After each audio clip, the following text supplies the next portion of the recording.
We already learned how to get the items from the MongoDB, so now we are going to render this item to our web page. So we can delete this testing route,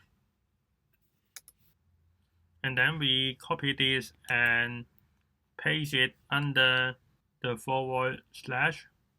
Now here, instead of send the result, we are going to render the index page. So we copy this and then we paste here. And now this time the items is coming from the result. And then we delete this.